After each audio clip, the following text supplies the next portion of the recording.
हरे कृष्ण कृष्ण कृष्ण हरे हरे, हरे राम राम राम हरे हरे। श्री बृहद भागवतामृतम द्वितीय खंड चतुर्थ अध्याय। हम लोग सुन रहे थे। गोप कुमार जी भगवान के सामने पहुंच गए, भगवान के दिव्य स्वरूप का वर्णन किया था, कैसा उनका अद्भुत ऐश्वर्य था। भक्त्या नतई शेष सुपर्ण विश्वक्सेनादि पार्षद वर्ग मुख्यई कृत्वांजलिं मूर्ध्नि अवतिष्ठमानग्रई विचित्र उक्ति भी इड्यमानम। शेष, अनंत शेष, सुपर्ण, विश्वक्सेन जैसे मुख्य पार्षदगण भक्ति पूर्वक सिर झुकाकर दोनों हाथ जोड़कर प्रभु के सामने खड़े होकर विचित्र वाक्यों द्वारा उनके स्तव कर रहे थे। बड़ी सुंदर सुंदर स्तुतियां कर रहे थे।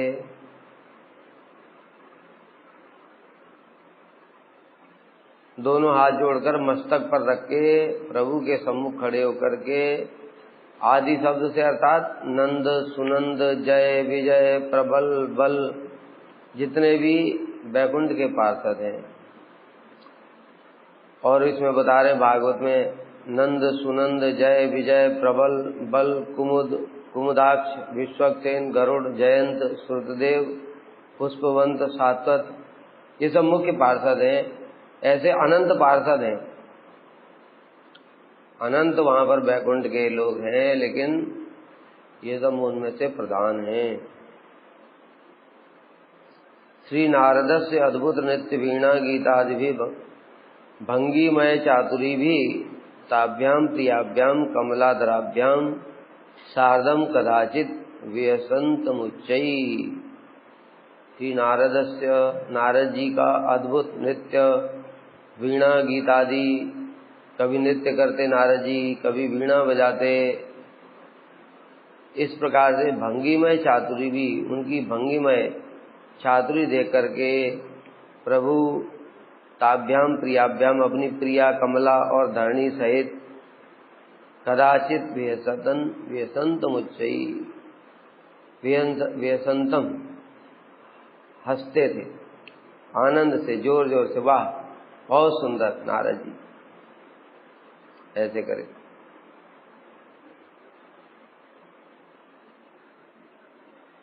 स्वभक्त वर्गस्य तदेक चेतसः कदाचिदानंद विशेष वृद्धये प्रसार्य पदाम्बुज युग्मात्मानः समर्पणेनैव लसंतम अद्भुतम। किसी किसी समय स्वभक्त वर्ग से, अपने भक्त वर्ग के लिए अर्थात भक्तगणों के लिए, तदेक चेतसः कदाचिदानंद विशेष वृद्धि, आनंद की वृद्धि के लिए, अपने भक्तों को आनंद प्रदान करने के लिए अपने दोनों चरण कमल इस प्रकार से फैला देते मानो भक्तों को समर्पण कर रहे हैं।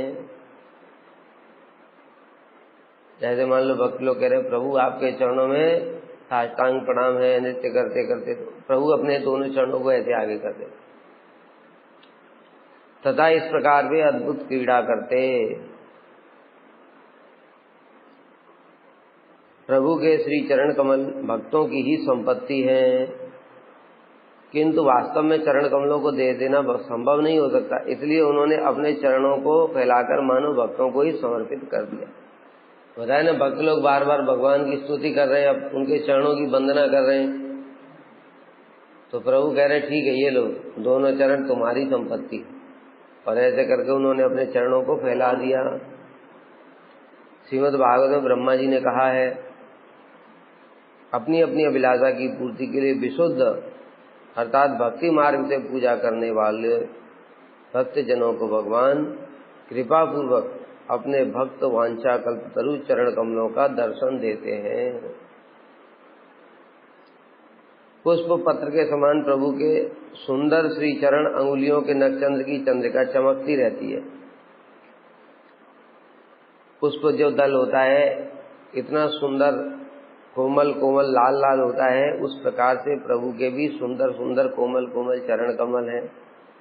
और उनकी अंगुलियों के जो नख हैं वो चंद्रमा के समान बिल्कुल सुंदर और उसमें से अंग कांति निकलती रहती है। होता ना, यद्यपि समाधि तो विद्रव्य प्रसन्न तब नखाग्र मरीचिम, तब नखाग्र नख की अग्रभाग की मरीचिम कांति को भी समाधि में भी ब्रह्मा जी दर्शन नहीं कर पाते, ऐसी उनकी कांति है। जो व्यक्ति केवल भगवान की प्राप्ति के लिए श्रवण आदि भक्ति के अंगों का अनुष्ठान करता है, उसको समस्त प्रकार की कामनाओं को परिपूर्ण करने वाले प्रभु के चरण कमलों का अर्चन करते हैं। ऐसे भक्तों के प्रति किए जाने वाले अनुग्रह के समान क्या प्रभु अपने चरणों को फैलाकर मुझे सेवा के लिए इंगित करेंगे? अर्थात भगवान की भक्ति करते हैं कि कभी मुझे भगवान के चरणों की सेवा प्राप्त हो जाए, ऐसे भक्तों के लिए ही भगवान अपने चरणों को आगे कर देते हैं। ये लोग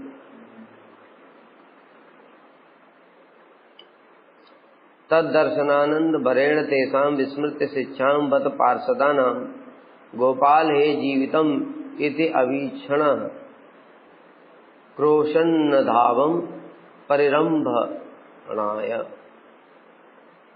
तद दर्शनानंद, अभी बैकुंठ के पार्षदों का दर्शन करके उनको इतना आनंद हो रहा था, अभी साक्षात भगवान का दर्शन करके कितना आनंद होगा।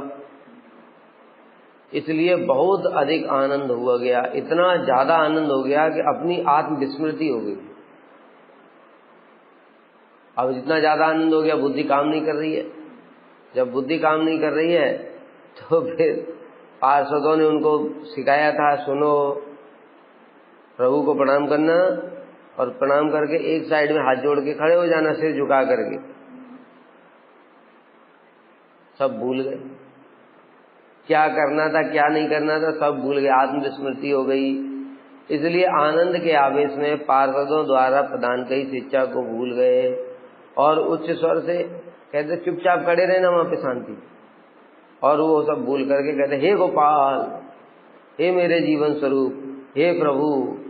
इस प्रकार से कहते कहते प्रभु का आलिंगन करने के लिए धावित हुए। प्रभु को ये गले लगाना चाहते। यद्यपि पार्षदों ने तो समझाया था कि खाली प्रणाम करना है, प्रणाम करके एकांत में चुपचाप वहां खड़े हो जाना है और सिर झुका करके ऐसे देखना खाली। लेकिन इनका ऐसा हुआ नहीं, कंट्रोल नहीं हुए भाव। इसलिए ये भगवान की स्तव इत्यादि विशेष रीति की शिक्षा तो भूल गए कि बैकुंठ में जितने भी पार्षद हैं वो सब स्तव स्तुति करते हैं और दोनों भुजाओं को फैला करके, क्योंकि इनका स्वरूप है सख्य रस का, इसलिए ऑटोमेटिक इनके अंदर से वो भावना है अपने स्वरूप के अनुसार कि मैं भगवान को आलिंगन करूं।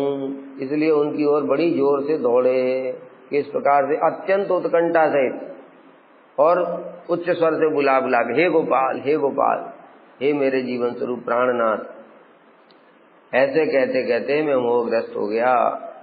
वस्तुतः दशाक्षर मंत्र की उपासना के स्वभाव से उन्मादमय भाव के उत्पन्न होने के कारण इष्ट के प्रति भय गौरव आदि की हानि होती है।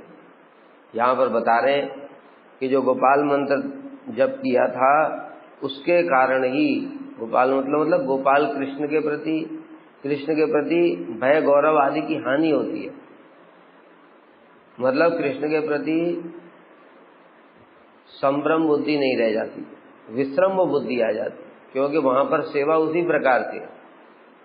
गोलोक में इस प्रकार की सेवा नहीं होगी। स्तव स्तुति खड़े हो गए, कृष्ण को प्रणाम करके एकांत में खड़े हो गए और फिर उनको स्तव कर रहे हैं, सिर झुका लिया, हाथ जोड़े हुए, ऐसा नहीं होगा। वहां पर कृष्ण के गले में हाथ डाल लेंगे। पृष्ठे स्थितई विज्ञ धृतस्तैर्दीनो महाकाकुलम प्रकुर्वन् प्रेमातिरेकेण विनिर्जितोऽहं संप्राप्य मोहम न्यपतम तदग्रे।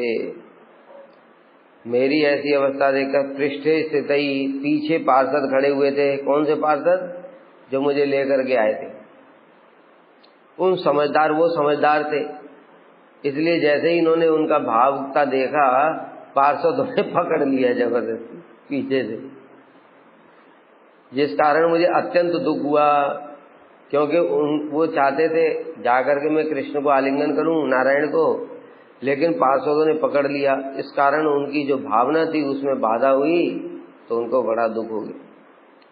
मैं प्रेम में विवश होकर दीन भाव से उन्हें काकुति मिनती करने लगा, प्लीज छोड़ दो ना, एक बार मैं नारायण को प्रणाम कर लूं, आलिंगन कर लूं, मुझे उनके पास जाने दो। इस प्रकार से काकुति मिनती करने लगे और फिर प्रेम की अधिकता के कारण मूर्छित होकर के गिर पड़े।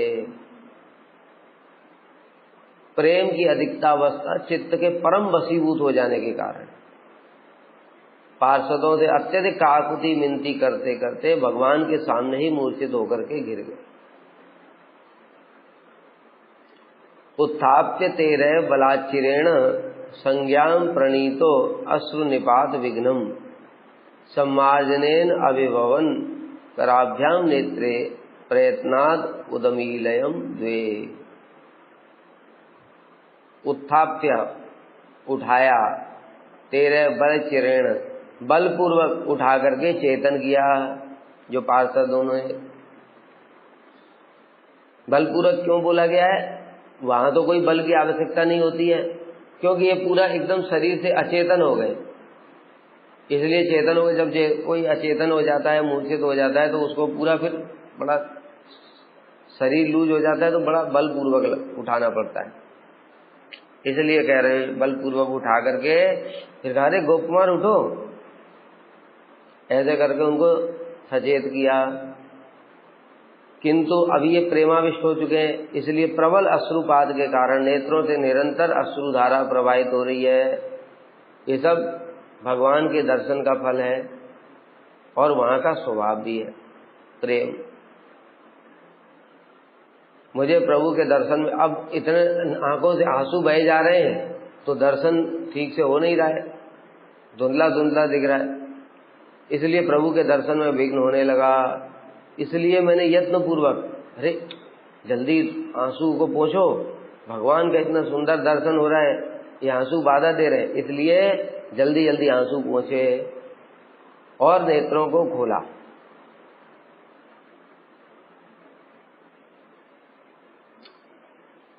तावत् दयालु प्रवरेण तेन स्नेहेन गंभीर मृदु स्वरेण स्वस्थो भवागच्छ जवेन वस्येत्यादि उच्यमानं श्रुतवान वचो अहम। तावत् दयालु प्रवरेण तेन, इसके बाद वे दयालु शिरोमणि प्रभु स्नेहेन गंभीर मृदु स्वरेण, स्नेह पूर्वक गंभीर स्वर से बोले, वत्स स्वस्थ हो जाओ, अर्थात प्रेम अवस्था से बाहर आओ। वहां सब स्वस्थ लोग ही रहते हैं, कोई अस्वस्थ नहीं है। लेकिन यहाँ स्वस्थ कहने का तात्पर्य हुआ कि जो तुम्हारे प्रेम के विकार उत्पन्न हुए इनको संवरण करो, उससे बाहर आओ, तभी मेरा दर्शन हो पाएगा। और शीघ्र ही निकट आओ। उनकी इच्छा थी मैं प्रभु के निकट जाऊं, उनको आलिंगन करूं। यद्यपि आलिंगन तो नहीं करेंगे, नारायण है, लेकिन फिर भी पास बुला लेंगे।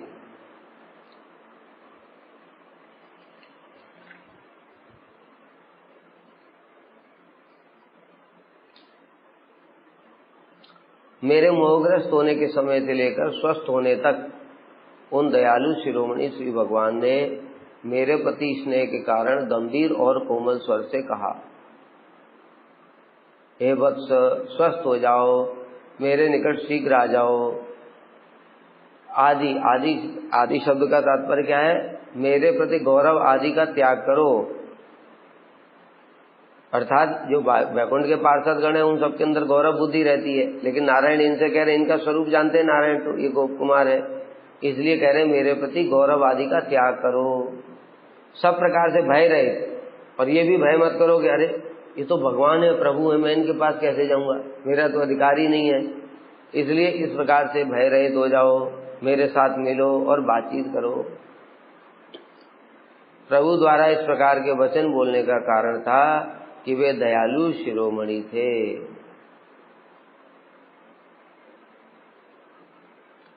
हर्षस्य काष्ठाम परमां ततो गतो नित्यं महोन्माद गृहीतवन मुहु भृश्यन्निधि परम प्रयासतः संप्रापितः स्थैर्यमथं प्रबोधितः हर्षस्य काष्ठां परमाम, हर्ष की पराकाष्ठा को, परम पराकाष्ठा को प्राप्त हो गया, आनंद की परम सीमा, चरम सीमा को प्राप्त हो गया। क्यों?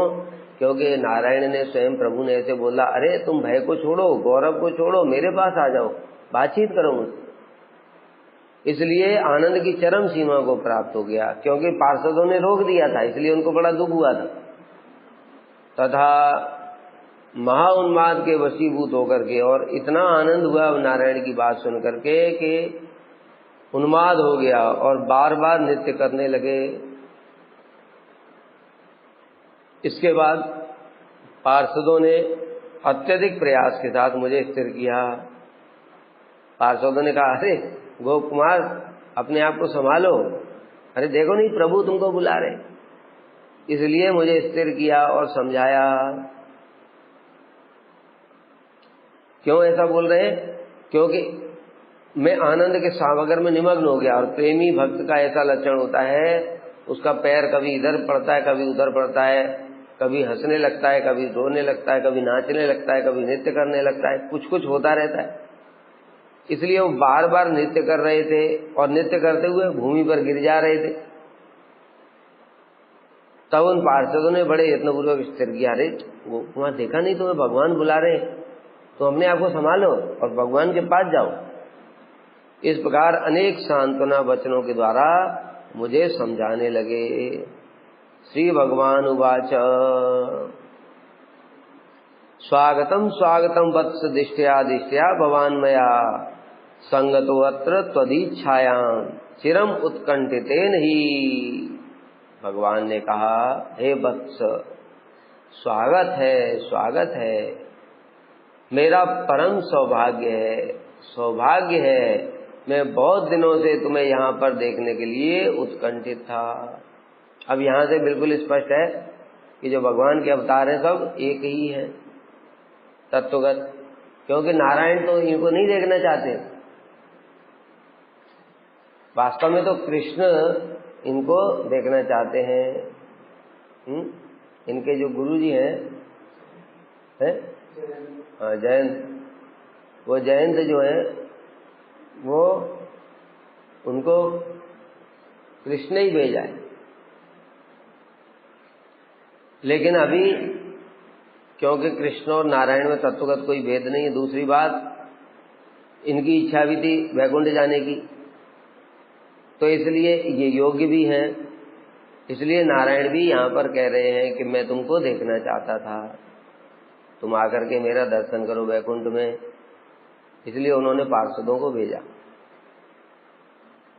मुझे पूर्णतः स्वस्थ करने के लिए दयालु शिरोमणि उन भगवान ने स्वयं ही आतिथ्य सत्कार वस्ता, देखो अनंत कोटि ब्रह्मांड के स्वामी होने पर भी कैसे भक्तवत्सल है।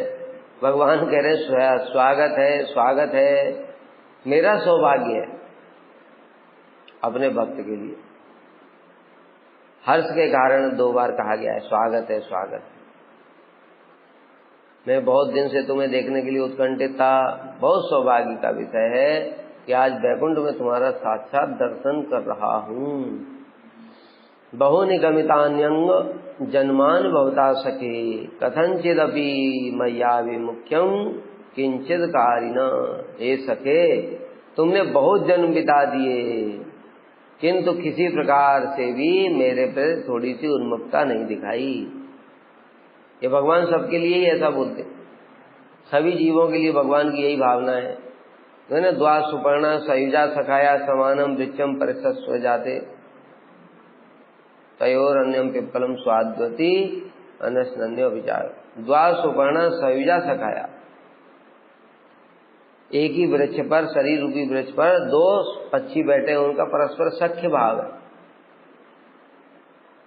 मतलब जीवात्मा और परमात्मा का। लेकिन जीवात्मा अनंत जन्म बिता देता है, परमात्मा की तरफ देखता ही नहीं। अब भगवान क्या करें, भगवान तो चाहते हैं, इसलिए यहाँ पर कह रहे हैं कि मैं तो चाहता था तुम मेरे दर्शन करो आकर के, लेकिन तुमने मेरे लिए थोड़ी सी भी उन्मुखता नहीं दिखाई। और कितने जन्म तो इन्होंने इधर ही बिता दिए यहाँ, ब्रह्मांड में कि मैं स्वर्ग जाऊं, फिर वहां जाऊं, महरलोक, तपलोक, सत्यलोक और आवरण। अस्मिन् हीने भवे भावी मदुन्मुख इत्याशया तवात्यंतम नर्तितो अस्मि सदाज्ञवत् छलंच न लवे किंचिदेनाद्यम परिपालयन निबंधम स्वकृतम भ्रातरानयाम आत्मनः पदम। अब इसी जन्म में ही तुम मेरे प्रति उन्मुख होगे, इस आशा से तुम्हारे प्रत्येक जन्म में ही मैं आज्ञा की भांति निरंतर नित्य करता। क्या कह रहे हैं? जीवात्मा के लिए शिक्षा दे रहे हैं प्रभु कि चलो पिछले जन्म में तुमने ऐसा मेरा भजन नहीं किया, कोई बात नहीं, इस जन्म में तो पक्का तुम मेरा भजन करोगे, मेरे प्रति उन्मुख हो जाओगे। इस प्रकार इसी आशा से मैं तुम्हारे प्रत्येक जन्म में ही आज्ञा की भांति निरंतर नित्य करता। आज्ञा की भांति निरंतर नित्य करता मतलब कि चलो इस बार ये आ जाएगा तो बहुत आनंद आएगा मुझे। देखो भ्राता, मुझमें किसी प्रकार का भी छल नहीं आया, जिसके द्वारा मैं अपनी पूर्व आज्ञा रूप वेद मर्यादा का उल्लंघन कर तुम्हें यहाँ ले आता। क्या कह रहे कि मैंने अपना वेद आज्ञा रूप मर्यादा का उल्लंघन नहीं किया। आगे टीका में समझेंगे क्या कह रहे हैं। भगवान सर्वदा ही जगत के जीवों के प्रति उन्मुख रहते हैं, ये बात इसे बतलाने के लिए इसे श्लोक, इसी जन्म में ही तुम मेरे प्रति उन्मुख हो जाओगे, इस आशा से तुम्हारे प्रत्येक जन्म में ही मैं आज्ञा की भांति नृत्य करता था। आज्ञा की भांति मतलब जैसे बताया, क्या किसी की कोई इच्छा है तो सोचता है कि अब ये इच्छा जरूर पूरी हो जाएगी, इसलिए उसकी आशा में आनंदित हो जाता है। इस प्रकार हम लोग जाते हैं ना नौकरी के लिए, इंटरव्यू देने के लिए जाते हैं, तो इंटरव्यू अच्छा हो गया तो लगता है कि आहा ये तो मेरा पक्का सिलेक्शन हो, कितने खुश हो जाते हैं। फिर नहीं हुआ, फिर दूसरे में गए, दूसरे में फिर इच्छा होती, अरे हाँ इस बार हो जाएगा। ऐसे करके आशा में हमको कितना आनंद होता है। उसी प्रकार भगवान को भी ये आशा रहती कि ये जीव मेरे प्रति इस जन्म में कम से कम उन्मुख हो जाएगा। इस आकांक्षा से मैं सदैव व्याकुल रहता।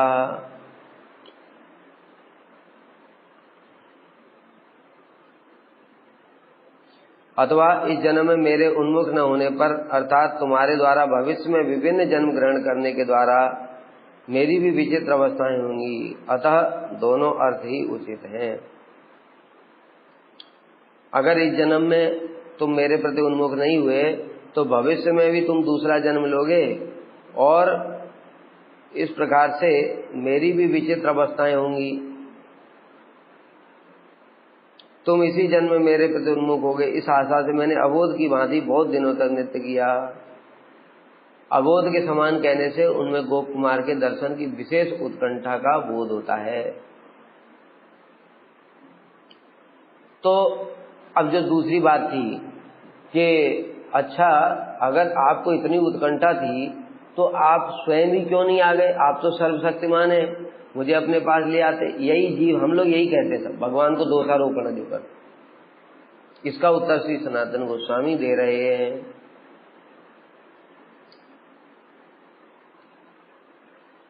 छलम इत्यादि, मुझमें मेरे नाम कीर्तन आदि के समान किसी प्रकार का छल नहीं आया, जिसके बहाने से मैं अपनी पूर्व आज्ञा रूप वेद विधि का उल्लंघन कर तुम्हें यहाँ ले आता। क्या वेद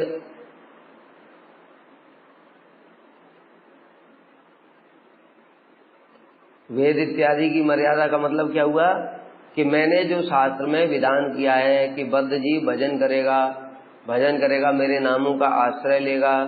जब आश्रय लेगा तभी वो मेरे पास में आएगा, तभी मैं उसकी सहायता करूंगा।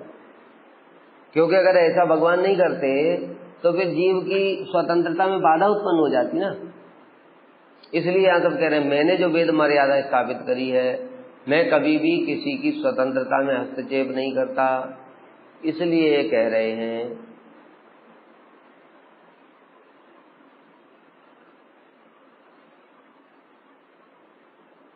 हे भ्राता, इसलिए मैं तुम्हें वैकुंठ में नहीं ला सका। भगवान जीव की स्वतंत्रता में कभी भी हस्तक्षेप नहीं करते, नहीं तो जीव जड़ के समान हो जाएगा, उसकी कोई स्वतंत्रता नहीं रहेगी। इसलिए जीव जब खुद इच्छा करेगा तो खुद इच्छा करेगा तब उसकी सहायता कर देंगे, लेकिन जबरदस्ती भगवान कभी भी ऐसा नहीं करते। संकेत परिहास आदि रूप में भी मेरे नाम कीर्तन द्वारा मेरे साथ तुम्हारा किसी प्रकार का संबंध नहीं हुआ, कि उस संबंध के सारे मेरे द्वारा बनाए गए वेदादि नियम रूप सेतु का उल्लंघन कर अजामिल की भांति आकर्षण कर तुम्हें यहाँ ले आता। अर्थात वेदादि की मर्यादा को मैं उल्लंघन तो कर सकता था, लेकिन तुमने कुछ किया ही नहीं, उन्मुखता ही नहीं दिखाई कभी। अरे अजामिल की तरह भी कुछ कभी सांकेत्यम पार्यादम स्तोवम हेलन में हुआ किसी प्रकार से भी कर देते तो भी मैं तुम्हें आकर्षण करके यहाँ ले आता, जैसे अजामिल को किया था। लेकिन तुमने तो वो भी नहीं किया, और जब कुछ भी नहीं किया तो फिर मैं तुमको यहाँ कैसे ले आता। ये तुम यहाँ आकर के कहते हो कि अरे प्रभु आपने मेरी स्वतंत्रता में हस्तक्षेप कर दिया। इसलिए यहाँ स्पष्ट रूप से वर्णन है कि जीव की स्वतंत्रता में भगवान हस्तक्षेप नहीं करते, भगवान का अंश है जीव, उसके अंदर स्वाभाविक रूप से स्वतंत्रता है, उसका वह सदुपयोग और दुरुपयोग जैसा जैसा करेगा उसके अनुसार वो फल भोग करेगा। इसमें भगवान का कोई भी दोष नहीं होता।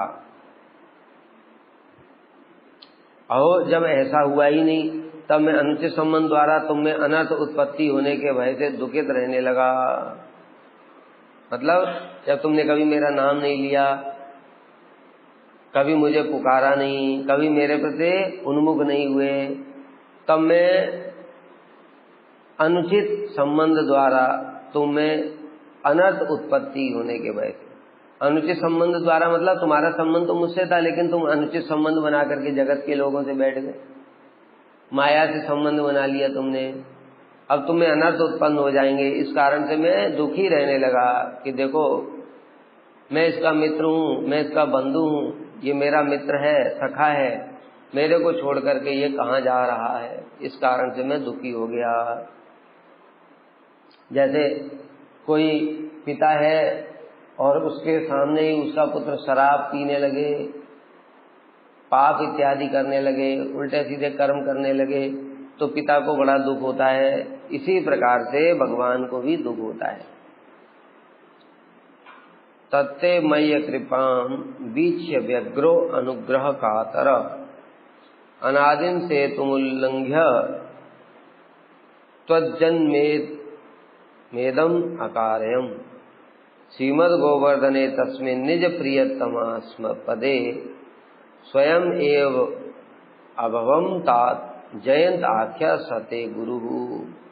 तब भगवान कह रहे हैं, हे वत्स, मेरे प्रति तुम्हारी ऐसी उपेक्षा देख करके, मतलब तुम मुझे पूर्ण रूप से भूल चुके हो, मेरे विषय में एक बार विचार भी नहीं करते, तुम मुझको प्राप्त भी नहीं करना चाहते, और कहीं तुम अनर्थग्रस्त न हो जाओ, और मैं व्याकुल हो गया, और तुम्हारे प्रति कृपा परवश होकर मैंने अपने द्वारा बनाई हुई अनादि धर्म मर्यादा का उल्लंघन कर अपने प्रिय स्थान गोवर्धन में तुम्हारा जन्म करवाया, और मैं स्वयं जयंत नाम से तुम्हारे गुरु रूप में अवतीर्ण हुआ। क्या बता रहे हैं यहाँ पर कि भगवान जीवों के प्रति इतने दयालु हैं कि फिर भी जब भगवान देखते हैं ये मुझसे विमुख हो गया है, तो यद्यपि वेद मर्यादा क्या है, धर्म मर्यादा, कि मैं किसी की स्वतंत्रता में हस्तक्षेप नहीं करूंगा, जो जैसा कर रहा है वैसा करूं, लेकिन फिर भी भगवान कृपा परवश हो जाते हैं। नहीं, ये जीव बहुत कष्ट पा रहे हैं, इसलिए भगवान स्वयं गुरु के रूप में इस जगत में आते हैं। ये सिर्फ इनके लिए नहीं कह रहे, सबके लिए है, ये हमारे सब जीवों के लिए। भगवान स्वयं ही, नहीं तो भगवान चाहते तो वो वहीं बैठे रहते, उनको कोई मतलब नहीं था। तुम जब इच्छा करोगे मेरी भक्ति करने की तब मैं तुम पर कृपा करूंगा, लेकिन देखा ये तो इच्छा ही नहीं करेगा, इसने तो इसी जगत में संबंध बना लिए और उसी में डूबता जा रहा है। इसलिए भगवान कहते हैं दयालु हैं, कृपा के कारण उनका चित्त द्रवित हो गया। चलो मैं खुद ही चल के इसको बता देता हूँ, ये तो समझ ही नहीं पाएगा, ऐसे अनंत जन्म इसने ऐसे ही बिता दिए, अब भी नहीं समझ पाएगा।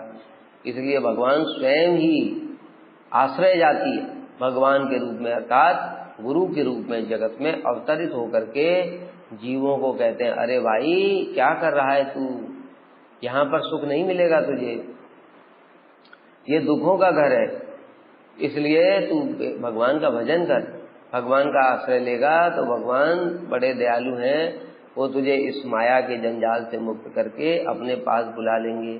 तो कह रहे मैं स्वयं ही जयंत के रूप में आया, मतलब जो गुरु है वो साक्षात हरित्वेन, समस्त शास्त्री, सारे शास्त्र ऐसा कहते हैं कि गुरु भगवान के ही प्रकाश है।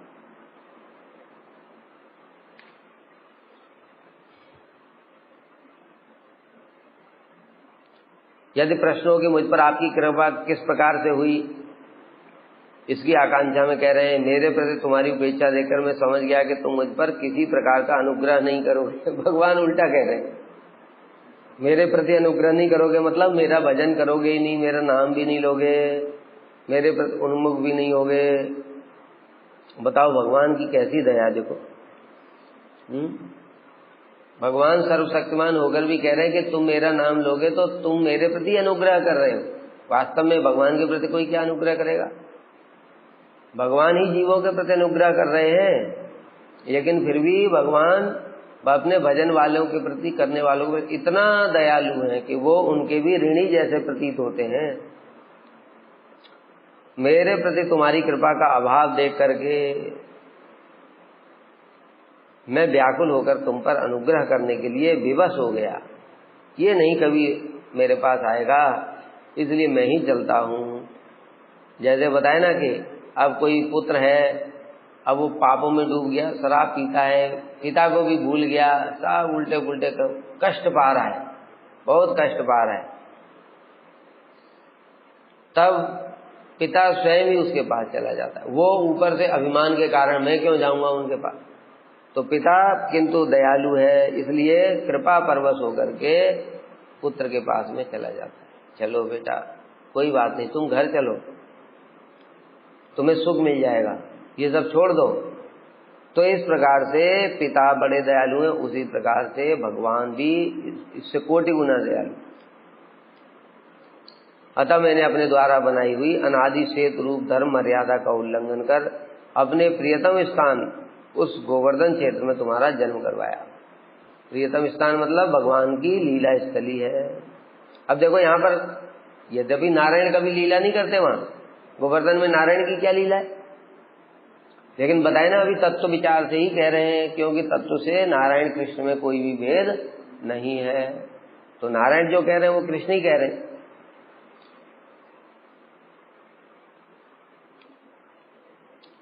और मैं ही जयंत नाम से तुम्हारा गुरु हुआ, इसका तात्पर्य है कि भगवान की कृपा ही भगवान को प्राप्त कराने का हेतु है। यहाँ पर श्री सनातन गोस्वामी ये तत्व भी प्रकाशित कर रहे हैं कि हम सोचे कि हमने अपने इच्छा से ऐसे बहुत जन्मों तक सुकृति हो गई है इसलिए हम भगवान को प्राप्त कर लेंगे, ये असंभव है। भगवान इतनी बड़ी वस्तु है कि हमारी कोई भी वस्तु वहां तक पहुंचाने में हमको समर्थ नहीं। तब भी भगवान देखते हैं कि चलो ये थोड़ा बहुत तो कर रहा है। जैसे बताया कि मान लो कोई दुनिया का सबसे अमीर व्यक्ति, अरब खरबपति है, इतनी संपत्ति है उसके पास, अब जो संतान है वो बड़ी निकम्मी है, कुछ भी नहीं करती है, तो पिता तो देना चाहता है लेकिन अभी दे नहीं रहा है। लेकिन तो संतान अगर थोड़ा भी सुधर जाए और केवल पिता की बात ही मान ले थोड़ी सी, उसी बात मानने से ही वो खरबों की संपत्ति वो उसको दे देगा। लेकिन क्या वो जो बालक है उसका पुत्र, क्या वो अपने मेहनत करके इतना कमा लेगा क्या? संभव ही नहीं है, इतना कमा ही नहीं सकता है। लेकिन पिता फिर भी दे रहा है फ्री में, कृपा परवश होकर। उसी प्रकार से जो भगवान का धाम है, भगवान की संपत्ति है वो। अभी बताए ना कैसा कैसा वैकुंठ का वर्णन था। ये ऐसी संपत्ति है जिसको किसी प्रकार से भी, कितना भी धन दे करके, कुछ भी करके नहीं प्राप्त किया जा सकता। इसलिए भगवान ने अपनी वेद मर्यादा का भी उल्लंघन करके तुम्हारे गुरु रूप में मैं आ गया। इसका मतलब हुआ भगवान की कृपा ही भगवान को प्राप्त कराने का हेतु है। अतः भगवान की कृपा के बिना भगवान को प्राप्त नहीं किया जा सकता। इस विषय में ब्रह्मा ने भी कहा है श्रीमद् भागवत में, ईशान सएव भगवान दयेदनंतः सर्वात्मनाम आश्रित पदो यदि निर्विलीकम ते दुष्कराम अतितरन्ते च देव मायाम नैसाम मम अहम इति धी स्वसर्गाल बच्छे। अनंत शक्ति से युक्त भगवान कृष्ण की जिनके प्रति करुणा करते हैं और वह उनकी करुणा भी यदि कपट रहित हो, कपट रहित हो, करुणा तो कपट रहित ही होती, कपट रहित मतलब कहने का क्या है कि कहीं ऐसा ना हो कि वो भोग और मोक्ष ही दे दें, ये कपट करुणा है। तब एकांतिक रूप से उनके चरण कमलों की शरण लेने वाला व्यक्ति अत्यंत कठिनता से उल्लंघन करने वाले देव माया से अनायास ही पार पा जाता है। समाश्रिता ये पद पल्लवम भवत यत् यशो मुरारे भवाम वो दिवत परम परम पदम पदम पदम यद विपदाम न तेसाम। जिसने आपके चरण कमलों का आश्रय ले लिया वह इस जगत को अनायास ही कैसे पार कर ले। वत्स पदम, गाय के बछड़े के खुर से बने हुए गड्ढे के समान वो भवसागर को पार कर लेता है अनायास ही। मतलब गड्ढे को पार करने के लिए जैसे उसको कुछ भी चेष्टा नहीं करनी पड़ती, सोचना भी नहीं पड़ता है अरे पार हो गया ऐसे। किंतु जिनमें कुत्तों और भेड़ियों द्वारा खाए जाने वाले अनित्य शरीर में मैं और मेरा का अभिमान रहता है, उनके द्वारा इस माया को लांघना असंभव है।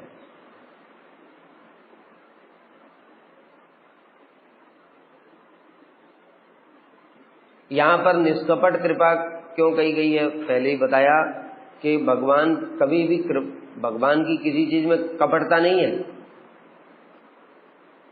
भगवान की किसी चीज में कपटता हो सकती है क्या?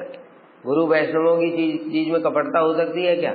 तो फिर निष्कपट कृपा, ये जो निष्कपट शब्द प्रयोग हुआ है ये जीव के लिए ही है, क्योंकि वो अगर कपट लेकर के बैठा हुआ है अर्थात गुरु जी के पास गया जागतिक किसी इच्छा से तो गुरु जी ने उसको पूर्ण कर दिया।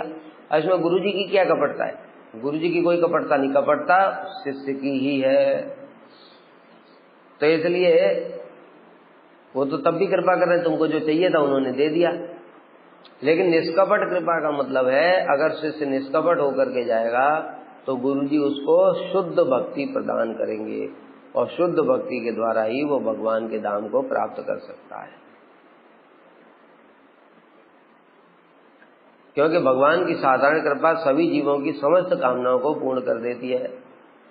इसलिए यह कृपा निष्कपट अर्थात भगवान के चरण कमलों के प्रति सम्मुख कारिणी तथा धर्म अर्थ काम मोक्ष की इच्छा का नाश करने वाली शक्ति विशेष है। निष्कपट का यही मतलब बता दिया।